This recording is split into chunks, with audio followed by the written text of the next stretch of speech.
Hello and welcome to Sunny Hill Online. We are so pleased that you are with us today for Sunday's message at Poole Campus. We really hope that today's message blesses you, that it encourages you, and that it challenges you as you live out your faith in Jesus. So go and get your Bible, your notepad, and get ready to receive from the Word of God. Oh yeah.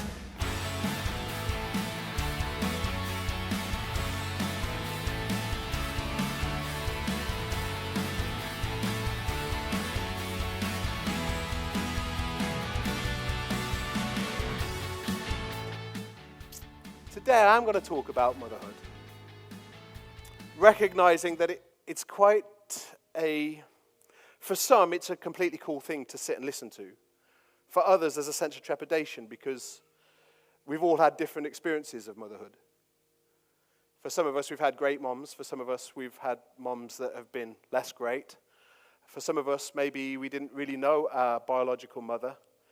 But mothers come in all shapes and sizes, whether that be foster moms or adoptive moms or spiritual moms. And, even today for me, this day is mixed emotions. This is my first Mother's Day since my mom's passing. And so I feel a sense of sadness about that. But at the same time, I'm married to a mom, married to Louise Bird, the legend of all moms, and amazing mom. And so I want to celebrate her in the same moment where I feel sadness, because you can feel two emotions at the same time. You know that, right? You can feel heavy-hearted, but you can also feel the lightness of joy of the Spirit. You can feel those things at the same time. And so I come even to this message with, I guess, a sense of awareness that as you listen in, you may feel different things. Maybe for some of you, you want to be a mom, and yet that dream hasn't been fulfilled yet in your life. And we want to stand with you in faith and prayer for that. We've had a number of couples in this church with that story, but God has broken through and given them the dream of their hearts. But at the same time, it's not guaranteed, and so I know there can be a sadness in that as well. And so I'm going to jump straight in to Isaiah 49:15. I just want to read to you this verse. It says this: "Can a mother forget the baby at her breast and have no compassion on the child she has born?" It's an interesting prophetic word. Isaiah is essentially saying that it's an impossible thing. You know, when a mom has nurtured and raised a child, has had that intimacy with the child, that skin to skin, that sense of connection, is it even possible? Can a mother forget the baby at her breast and have no compassion on the child she born? So I just want to give you a little kind of insight into my life. I'm married to Louise. This year we have been married 18 years, is that right? 19 years this year, which is great. I've done amazingly well. As in, not just to get through, I mean in terms of landing Louise. I didn't mean I've done really well to survive those 19 years. But you interpret that how you want. And we've raised 3 boys during that time, Caleb, Judah, and Zeke. And I've got pictures here that kind of just sum up parenting. This is Caleb when he was a baby. And that was when we were at Soul Survivor. How old was he at that time, Luby? 4 months? 2 months? We took a 2-month-old with a youth group to Soul Survivor. And we were sleeping with Caleb, and it was freezing. At one time, he was so cold in the night, we were really concerned, Lord, keep him alive, because it was so cold. And this is then the morning after, just crying together in equal pain. Then there's another picture here of Louise just spending some quality time with Jude when he was a baby, as you can see. Was that R for Jude, or was that R for Luby? I don't know. Maybe it was a double R. And then another time when Louise was hanging out with Zeke when he was a baby. And now, if you're wondering, how can you do this to your wife on Mother's Day? I did get the sign off. I did ask permission. Okay. She had more energy when we just had Caleb, obviously, but Caleb tired us out completely. And so by the next few, this was their position for a couple of hours every day. But it kind of sums up the kind of spirit of mothering. Sometimes it's like pull your hair out. And from my experience anyway of being a mom. And other times it's just like so demanding and so tiresome. And let me tell you something I've observed about motherhood, okay? There's something about moms that you don't want to mess with. Louis is so peaceful and so friendly and warm and amicable until someone crosses our kids. And then she turns into like a Conor McGregor kind of vibe. What is it you said, boy? Like, I'm not very good at accents, but just imagine that was Irish. You know, in that moment, in that instant where someone maybe have wronged our kids, there is this fiery, assertive, aggressive assassin that kind of just comes to life. I've shared in moments before where she had an altercation with a cyclist in the New Forest, and I've told you that. Some of you may remember what she said to that cyclist. "Do you want to not?" is what she screamed at this person as this person was getting annoyed with our children. But there was one more recently. At the Mayflower Theatre, we went to go and watch Lion, the Witch and the Wardrobe, which is obviously a Christian story written by the legend that is C.S. Lewis. And we're sat in this theatre watching this show, and relatively early on into the show, we've all got our popcorn and our sweets and everything, but early on into the show, this bloke, this middle-aged dude, turned to Zeke, because Zeke was sat next to him. Zeke is like 9 years old, and he's the sweetest lad ever. And he says something like, "Will you just shut up?" Yeah.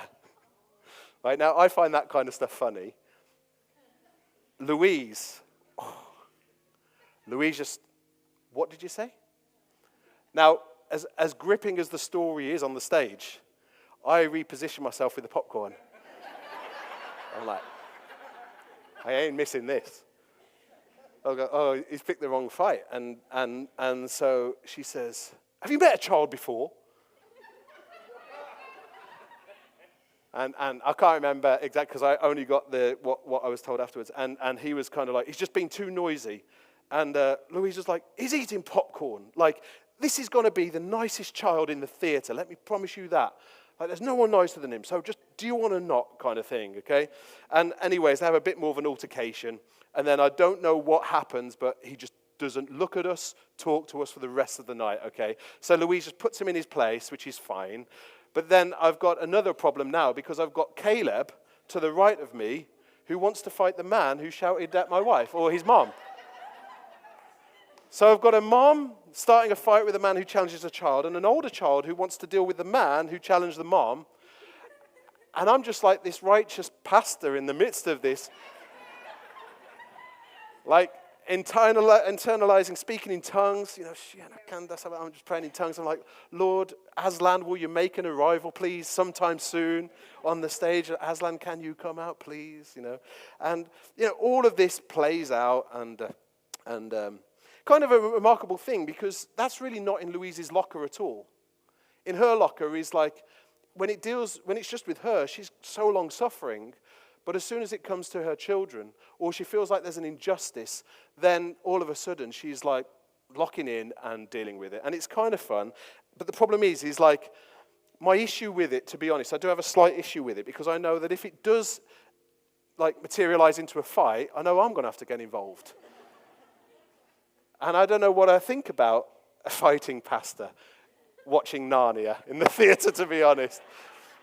I feel like I didn't get the memo at some point. But, so I've noticed a different thing happen between me and her as a parent in general. She's protective.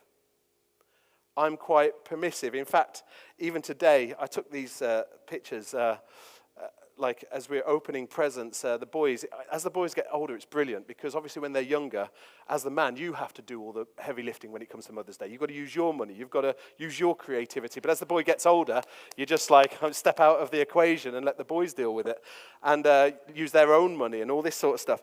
And Caleb came up with this idea that he was going to write basically 100 things he loves about his mom, right? And he was going to put it in a box. Ultimately, we bought her a favorite Easter egg. He bought her a favorite Easter egg.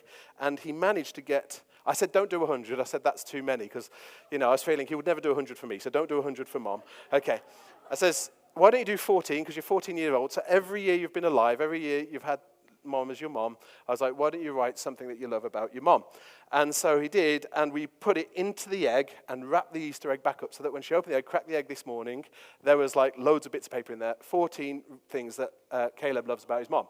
Now that's really sweet, isn't it? It's a really sweet thought, but I read an article earlier this week that made it less sweet for me.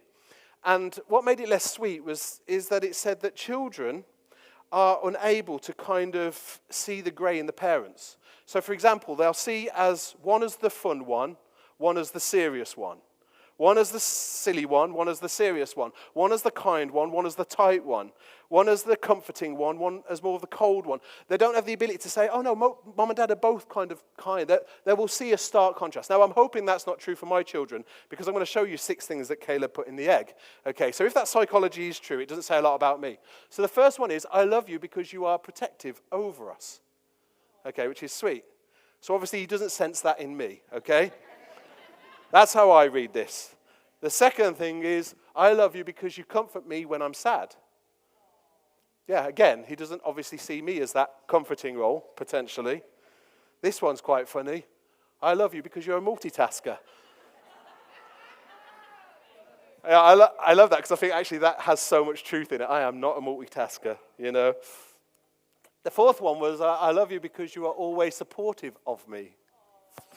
Okay, the fifth one, what does it say? Can you fire it on, please? I love you because you help me when I am hurt.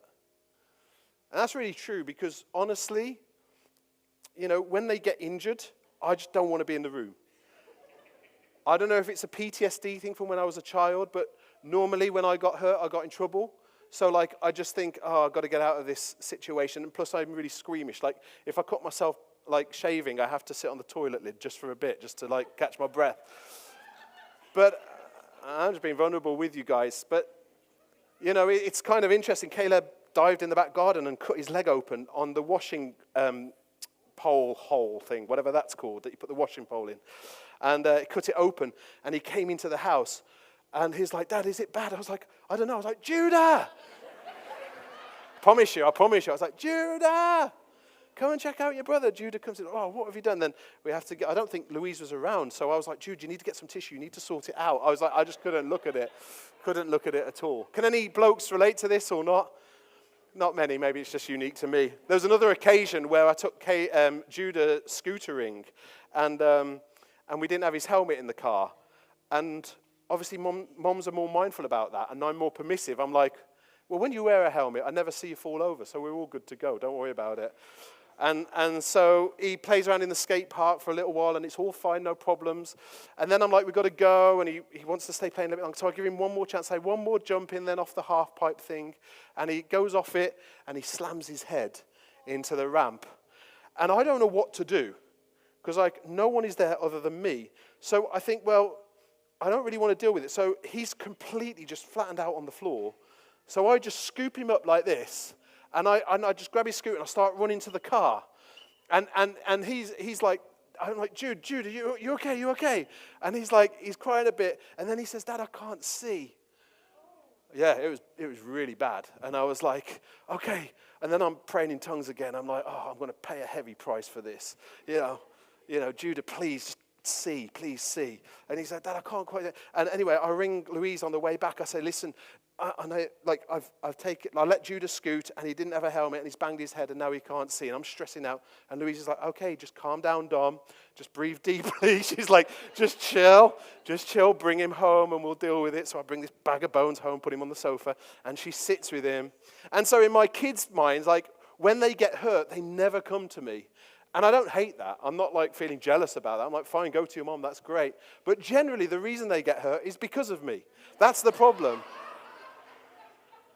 So there's an occasion back in 2025 when Louise has been studying at Waverley Abbey, doing an MA in Christian counselling, and she goes away for a weekend every month, and it literally is just a boys' weekend. It's amazing in many ways. It's like we can cook and we can eat, or we can get takeaway, and we don't have to do the dishes until Sunday about 4 o'clock because she gets back at 6. So we just let it live like slobs for a weekend. But there was one occasion when she was away last year, and Caleb had this idea. We've got this trampoline, a big trampoline, next to a really tall pergola, like a garden pergola frame thing. And he said, Dad, do you think we can build a diving board off the pergola onto the trampoline? And I'm like, instantly, I get the vision. I'm like, yes, I see the vision. I see it. I'm like, that will be amazing. We'll build a big diving board off the pergola, and it's going to be amazing. And so I get the ladder out the sheds, and I start constructing this very precarious platform that overshoots the trampoline so that they can flip off it and everything like that. And And when I finish it, I'm like, oh gosh, I don't think I'm going to have a go actually, because it was pretty scary. But I says, I think actually it is unsafe, boys. So I think, you know what we're going to have to do? And they look at me sad. I'm like, we're going to have to keep this a secret, is what we're going to have to do. Don't tell your mom about this. Let's just play with it. We'll take it down. And if it gets silly, we'll just stop it. But let's not tell mom about this. And Caleb's like, deal, cool, right, up the ladder. He's ready to go. He's like, can I backflip off? I'm like, yeah, if you think you can make it, have a go. But Judah's got more of a conscience. He's like, I'm not going to have a go unless mom knows about it. And I'm like, you're the weak link, son. Come on, learn the art of secret keeping. And he wouldn't have a go unless it. So I just said, okay, listen, I'll text mom. And I told mom, and she's all cool. She's fun. She's not like one of those boring parents. She was like, okay, just make sure they're safe. Are they wearing a helmet? I'm like, yes, absolutely, they're wearing a helmet. But there's this sense that, my boys, they probably see me as more of a maverick, permissive parent. They see mom as the comforting, nurturing, loving parent that actually genuinely cares about them. And in fact, the last one was this: I love you because you let me have the day off school when I'm sick. Because this is always a battle in our house. I think because I was raised by Kim Jong-un, right? I was like, it didn't matter what I had going on. It didn't matter what I had going on. I was going to school. There was no way out of it. And my school was rough. It was in the Midlands. There was like 3,000 kids in my school. It was crazy. And so if you felt a little bit ropey-dope, you just didn't want to be around all the nonsense you were going to face at school. But my mom would just be like, you get to school. My dad would be like, come on, just get to school. Sometimes it was so bad that if I was ill enough, I would take the keys to the caravan on the drive and I would hide in the caravan on the drive so that I didn't have to go to school. And it's great. It was before you had all those parenting apps so that the parents wouldn't know until the end of term. But there's this sense that, my boys come to me for some things, but they definitely go to mom for a lot more things, right? Even when it comes to saying goodnight, they will never kiss me last. They'll always kiss their mom last. And it's infuriating because I'm like, what? Even if I just touch his arm, he'll go back into the room where Louise is because he wants the last touch of the night to be from his mom. That's ridiculous, man. I'm like, what kind of evil father do you think I am? Seriously. But we've got all of these things going on, and the reality of it is it's not happen chance and it's not accidental. There is a biological connection, I'm sure some of you know this, between a mother and her child. There's a deeply biological, God-ingrained genetic thing that happens between a mother and a child. The first thing we know about it is that oxytocin is released, which is the bonding hormone. So there is a chemical that is released in the mother during pregnancy. And it's really funny because, before we had children, Louise always used to say, I can't really picture myself as a mom. I can't really see it. I don't know if I'll be a good mom. But something happened during pregnancy. There was a softer side developing because of this oxytocin bonding hormone. And it is amplified through breastfeeding. There's something that happens between a child and their mom. Not just in the pregnancy, but obviously in the early stages as well, in the skin-to-skin contact. There's also a brain change that happens in mom. I've been reading about it this week. I've been really amazed by it because I'm thinking, I don't think my brain has changed since I was about 14 years old. But it seems like women's brain continue to evolve. And when a mom has a child and that skin to skin, there's something shifting in the brain and in the formation of the thought and the thinking that all of a sudden, between a mom and a child, there is this, or there should be this, undeniable sense that if it's my life or their life, my life. This unquestionable burden of responsibility. Now, dads will say the same, but it will because they know that's what they're supposed to say. And I'm not saying it's not genuine, but it's no, of course, because pragmatically, I'm older, they're younger, they've got more life. Of course, I love them, so I would lay down my life for them. But it is more of a pragmatic thought process that we go through that makes us go, yes, I would lay down my life for my child. But for a mom, it's not a pragmatic thought process. It's this internal burden. It's this we are one. Like you came out of me. I don't know the exact scientific terms for that. Labored out, birthed out of me, all horrible ideas. Feels very weird, doesn't it? But it's like there is this undeniable connection. There's also this thing called sensory recognition. So the voice, even when the baby knows his mother's voice, like from the embryonic phase, when they start to hear their mom talking or singing.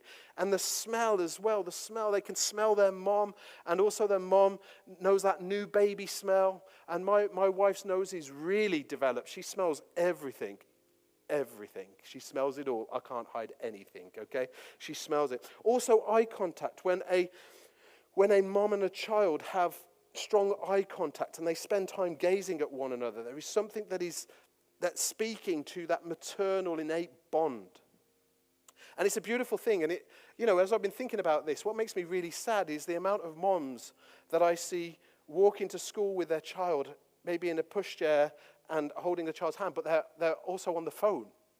And it's like, it's unreal, the kind of the break that is causing between their fixed attention towards one another.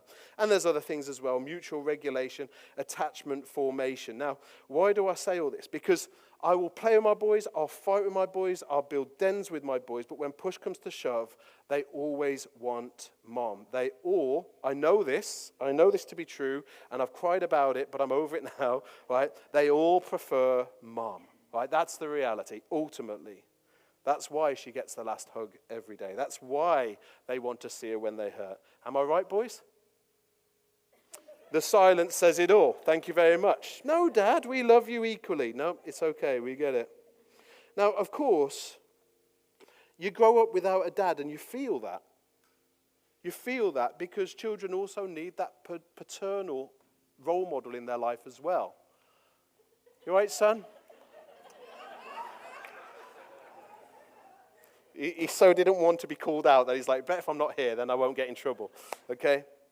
You grow up without a dad and you feel that loss, you feel the separation. And I think about the single moms in this church, the amazing single moms who are worthy of double honor today, We've got some amazing single moms in this church. I'm telling you, I see them, and they channel that paternal role as well in their mothering. It's really incredible. And, for those single moms in this church, the men of the house, we've got to rally around them and support them and, pray and play with their children and stuff. It's amazing when I see the single moms, just how they do it all. And like when I do Waverley Abbey one weekend a month, I'm like, kudos to all of them. It's amazing. But biologically speaking, this is the bit I want us to get, that God has stacked it so heavily in favor of motherhood that of all the earthly relationships in the world, the one with your mom is the most crucial. And that's why today can be so painful. For those who have lost moms, for those who had lame moms, for those who never really experienced everything I've been talking about, that protective, defensive, nurturing, comforting role in their life, this day can be really painful. But as I read this verse, I'm kind of really encouraged. I'm really encouraged because if we read it, look at this. Can a mother forget the baby at her breast and have no compassion on the child she has borne? In other words, God's speaking through the prophet Isaiah. Like, it is unrealistic. It's almost impossible that a child could be forgotten by their mother because God has ordained it that there is so much genetic and biological transfer that it just can't happen. Of course, a child can't be forgotten by their mom, but then we read the last part of the verse. Though she may forget, I will not forget you. So it's a beautiful picture that God says, I have stacked the odds. I have given all that I can to build into the innate wiring of a mother that maternal sense of burden and love, that unconditional love, that unbreakable bond of motherhood. Like that how could she forget? But then God adds the caveat. Can you put it back up, please, John? Though she may forget, I will not forget you. God is all you need. If you've had a great mom, praise God. If you've had a great dad, praise God. But you still need God. You still need your Heavenly Father. If you've had an awful mom, an awful dad, you still need God. He has everything you need, because though she may forget, he will not forget you. God will not forget you. It's an interesting thing when I say all that you need is found in God. Because obviously when you read the arc of Scripture from Genesis to Revelation, the overwhelming sense that you get is that, well, God seems like this masculine figure. That like he's the heavenly Father. Yet, when you think about it, motherhood didn't originate with Eve. The qualities that Eve possessed were found in someone before Eve. In Genesis 1, can you go to that please, Jonathan? Genesis 1:27 says, so God created mankind in his own image. In the image of God he created them, male and female he created them. Both male and female attributes originated in God. Both are made in his image. So I'm not saying we start singing, you're a good, good mother. It's who you are. Because the Bible defines God, our God, as Father. Yet in that term of Father, you find a whole heap of things. You find a protector. You find a comforter. You find a nurturer. You find an arm that is mighty to save, but also an arm that is strong to comfort as well. Because that maternal instinct didn't originate in Eve. It started with God. Just to speak to that a moment, that's why why this whole mantra of down with the patriarchy and this toxic femininity is just ungodly nonsense. Let's down with the patriarchy. If you're white, if you're male, stale and pale, down with you. No, we need patriarchs. We need that paternal spirit in our society. Satan would want us to drive it out of society. But we need that paternal instinct in our society. But also at the same time, it's why chauvinism and toxic masculinity is equally ungodly. Because both of these genders, and I'm not saying God's non-binary, I'm not saying that, okay? Please now, I'd shoot myself if I started talking like that. No, that's a bit harsh actually, sorry, I shouldn't have said that. But don't you see both of these genders, and I say both of these genders, not all of these genders, both of these genders were not only created by God, they were created for God, and most importantly, both were created in his image. So when you ride one down, you're challenging half of the image of God. When you come with a rhetoric that is like anti-patriarchy, there's something that we deny in the image of God. And when we come with a chauvinism or a prejudice against women, we're riding down something of the image of God. And on that end as well, I guess I want to get more controversial because I want to say it's okay for a man to be soft. Okay, now I put in brackets, not passive. They're not the same thing. A man can be soft, not passive, but soft. And a woman can be strong. Not domineering, but strong. There are more distinctive traits between male and female. Of course there are. But there isn't this line. Being soft doesn't make you gay. I don't think I'd ever think I'd say that in church, but it doesn't. Being soft doesn't make you gay. And being a strong woman doesn't make you a feminazi.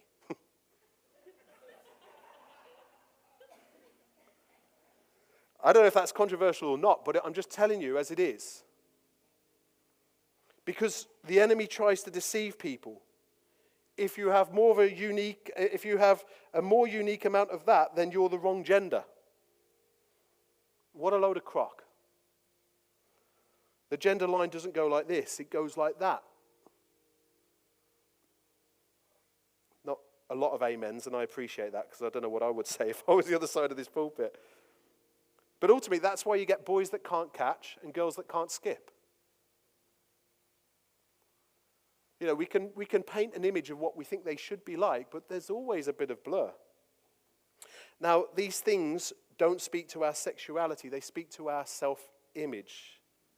And I just want to make a point here because I guess like if I'm losing, you're thinking, what on earth are you saying? I want to kind of give you Jesus, okay? I want to talk about Jesus. It's interesting because Jesus, in the context of his day, was so warm towards children. It was like revolutionary. There was something about him that embraced children. He wanted to bless children. That when the disciples tried to stop the children coming to him, he'd say, no, don't you get it? The kingdom belongs to these. It's for them. And so Jesus embraced children, but at the same time, there is this sense of firmness in him as well. Like, so in Mark 9, for example, what's interesting is that he deals with protecting children. He says, look, if any of you causes one of these children to stumble, you should have a millstone wrapped around your neck and thrown into the sea. Now, some scholars believe that's to do with abuse. Like if any of you lays a finger on one of these children, you are worthy of death because these are so precious in my Father's sight. Okay? There is this sort of, it seems like this maternal burden. Just like, don't you dare lay a hand on them. This softness for children. But then in Mark chapter 11, not 2 chapters later, he makes a whip and goes into the temple courts and turns over money changers' tables. So in 2 chapters, you've got this one who is defending the cause of children and protecting the integrity of children. But then in the next moment, he is getting righteously furious at those who are being inappropriate in the temple and making it a den of robbers rather than a house of prayer. In Matthew 23, he lays out 7 woes for the teachers of the law and the Pharisees. So I'm just, like, he deals with the religious leaders and he speaks aggressively and assertively. Listen to some of the things he says. Woe to you, teachers of the law and Pharisees, you hypocrites. You shut the door of the kingdom of heaven in people's faces. Woe to you, teachers of the law and Pharisees, you hypocrites. You travel over land and sea to win a single convert, and when you have succeeded, you make them twice as much a child of hell as you are. Like, these aren't soft words. He calls them, you blind fools, he says. In Matthew 23:27, he says, you are like whitewashed tombs, which look beautiful on the outside, but on the inside are full of bones, on the dead, and everything unclean. In the same way, on the outside, you appear to people as righteous, but on the inside, you are full of hypocrisy and wickedness. In verse 31, he says, so you testify against yourselves that you are descendants of those who murdered the prophets. Go ahead then and complete what your ancestors started. And the whole thing crescendos to verse 33. He says, you snakes, you brood of vipers, how will you escape being condemned to hell? I don't sense a lot of passivity in those verses. He's dealing with the religious elite of his time and he's eyeballing them and he's saying, how dare you? How dare you? You have totally got this thing turned inside out. How dare you? You present something good, but on the inside you are wicked. You are unclean. How dare you? You brood of vipers, you snakes. Listen, if I was talking to someone after church and you heard me say that, you go, oh man, Dom, flipping it. If I'm saying to a dude, like, you snake, you go, well, that is well harsh. I might try it after, actually. Might be fun, I guess. But Jesus doesn't show much passivity. But then weirdly, in the same chapter, within 4 verses, listen to what he says to them. He says, you who kill the prophets and stone those who sent to you, how often I have longed to gather your children together as a mother hen gathers her chicks under her wings, and you were not willing. Caleb, do you want to jump up here, mate? Sorry, he's going to play keys. He's not coming to be a prop or anything. But isn't that interesting? Isn't it interesting that in the same chapter, he is rebuking the religious leaders for getting it all wrong and making it all about them. But within 4 verses, he's saying, listen, I wanted to gather you in like a mother hen gathers in her chicks.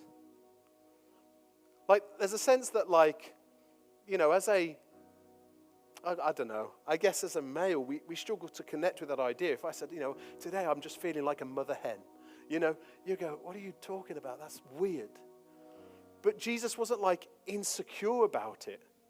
Jesus understood that these protective, possessive qualities found in mothers actually was something innately godly and should be celebrated. And so in the very same passage where he's rebuking the religious elite, he's calling them and saying, I wanted to gather you in like a mother hen covers her chicks with her wings.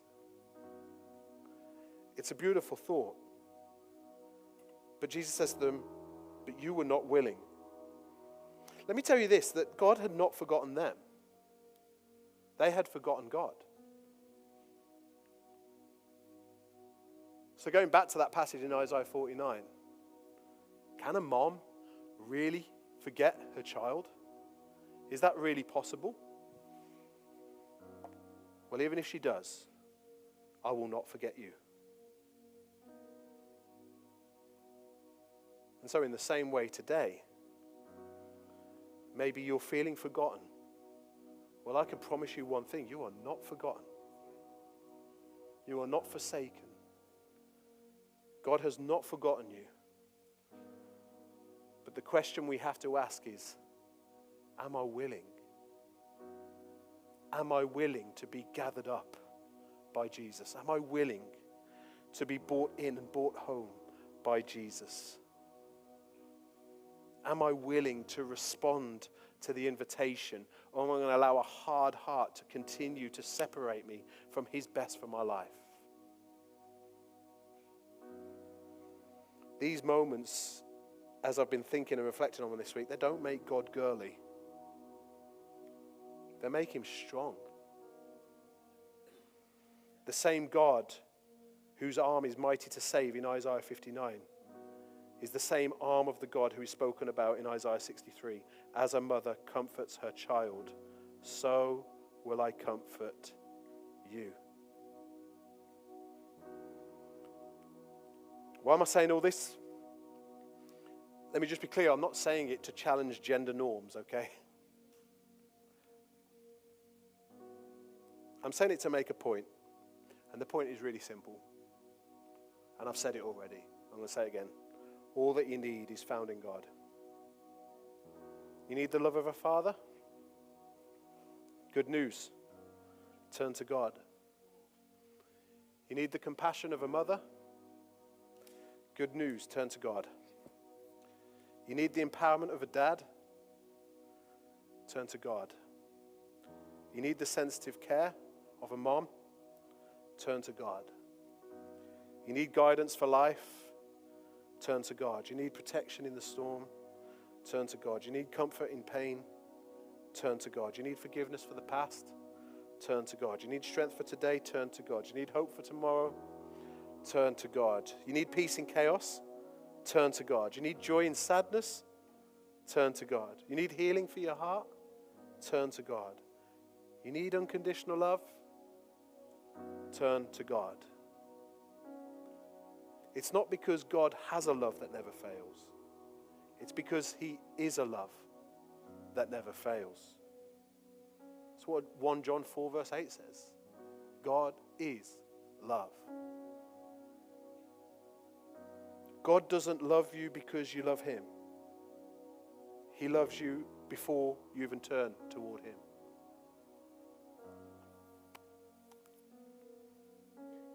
You actually love him because he loves you. It says that in 1 John 4:19. We love because he first loved us. It's his love for us that turns our heart and turns our attention. Like a mother hen who longs to gather her chicks, he longs to gather you. Are you willing? And let me just end with this. How you started doesn't have to determine how you finish.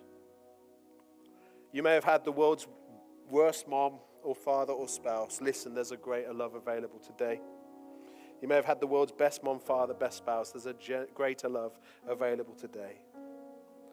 So on this Mother's Day, celebrate your mom if that's an option, or enjoy being celebrated as a mom if that's your reality. But don't misplace the reality of Isaiah 49:19. You may be forgotten by those who should remember you, but God will never forget you. Let's bow our heads.